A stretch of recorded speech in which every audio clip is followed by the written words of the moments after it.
बहुत समय पहले भितिया नाम का एक छोटा सा गांव था। उस गांव में युगेश नाम का एक गरीब किसान रहता था। उसके परिवार में उसकी पत्नी, एक बेटा और एक बेटी थे।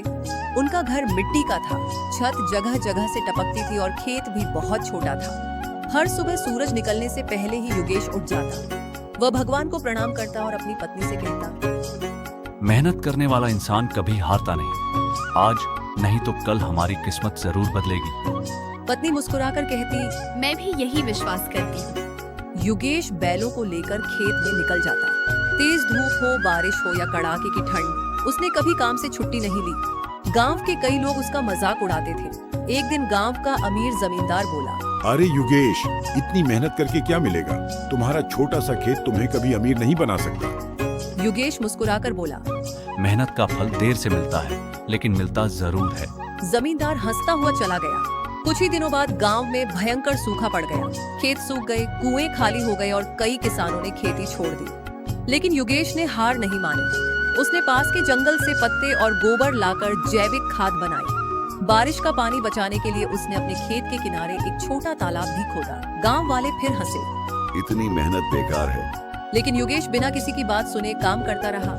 कुछ महीनों बाद अचानक अच्छी बारिश हुई। जिन किसानों के खेत बंजर हो चुके थे, वहां फसल कम हुई, लेकिन युगेश के खेत में हरियाली छा गई। गेहूं की सुनहरी बालियां हवा में लहराने लगी। गांव वाले हैरान रह गए। फसल बेचकर युगेश ने सबसे पहले अपने पुराने कर्ज चुका दिए।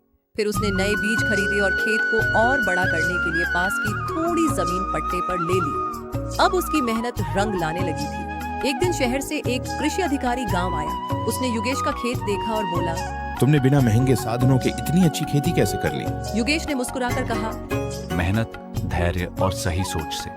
अधिकारी बहुत प्रभावित हुआ।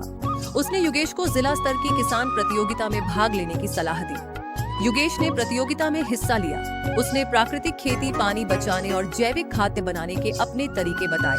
सभी लोग उसकी बातों से प्रभावित हुए। कुछ दिनों बाद परिणाम आया। पहला पुरस्कार युगेश, उसे एक ट्रैक्टर, सिंचाई की मशीन और नकद पुरस्कार मिला।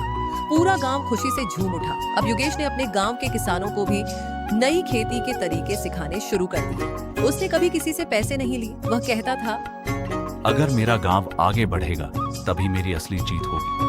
धीरे धीरे पूरे गांव की खेती बदल गई। किसानों की आमदनी बढ़ने लगी। गांव में नए पक्के घर बनने लगे। बच्चों ने अच्छे स्कूलों में पढ़ाई शुरू कर दी। कुछ वर्षों बाद युगेश ने एक बड़ा डेयरी फार्म खोला। उसने गाय और भैंसें खरीदी। दूध का व्यवसाय भी शुरू किया। उसकी पत्नी घर पर महिलाओं को अचार और पापड़ बनाना सिखाने लगी। अब उनके परिवार की आर्थिक स्थिति पूरी तरह बदल चुकी थी। एक दिन वही अमीर जमींदार, जिसने कभी युगेश का मजाक उड़ाया था, उसके घर आया। उसने सिर झुकाकर कहा, युगेश, मुझे माफ कर दो। मैंने तुम्हारी मेहनत का मजाक उड़ाया था। आज समझ आया कि मेहनत करने वाला इंसान कभी छोटा नहीं होता। युगेश मुस्कुराया और बोला, गलती हर इंसान से होती है। आइए हम सब मिलकर गांव को और आगे बढ़ाते हैं। उस दिन से गांव के सभी लोग एक दूसरे की मदद करने लगे। कुछ वर्षों बाद भितिया गांव पूरे जिले का सबसे विकसित गांव बन गया। दूर दूर से लोग वहां खेती सीखने आने लगे। सरकार ने भी गांव को सम्मानित किया। एक बड़े समारोह में युगेश को मंच पर बुलाया गया। उससे पूछा गया, आपकी सफलता का सबसे बड़ा राज क्या है? युगेश ने मुस्कुराकर कहा, सफलता किसी जादू से नहीं मिलती। सफलता हर उस पसीने की बूंद में छिपी होती है जो ईमानदारी से मेहनत करते समय जमीन पर गिरती है। अगर इंसान मेहनत करना नहीं छोड़ता तो भगवान भी उसका साथ कभी नहीं छोड़ते। पूरा मैदान तालियों की गड़गड़ाहट से गूंज उठा। उस दिन युगेश ने अपनी ट्रॉफी आसमान की ओर उठाई और मन ही मन भगवान को धन्यवाद दिया। उसकी आंखों में खुशी के आंसू थे, क्योंकि उसे याद था वह समय जब उसके घर में 2 वक्त का खाना भी मुश्किल से बनता था। आज वही गरीब किसान हजारों लोगों के लिए प्रेरणा बन चुका था। कहानी की सीख, मेहनत, ईमानदारी, धैर्य और सही सोच इंसान की सबसे बड़ी पूंजी है। जो व्यक्ति कठिन परिस्थितियों में भी हार नहीं मानता, एक दिन सफलता स्वयं उसके कदम चूम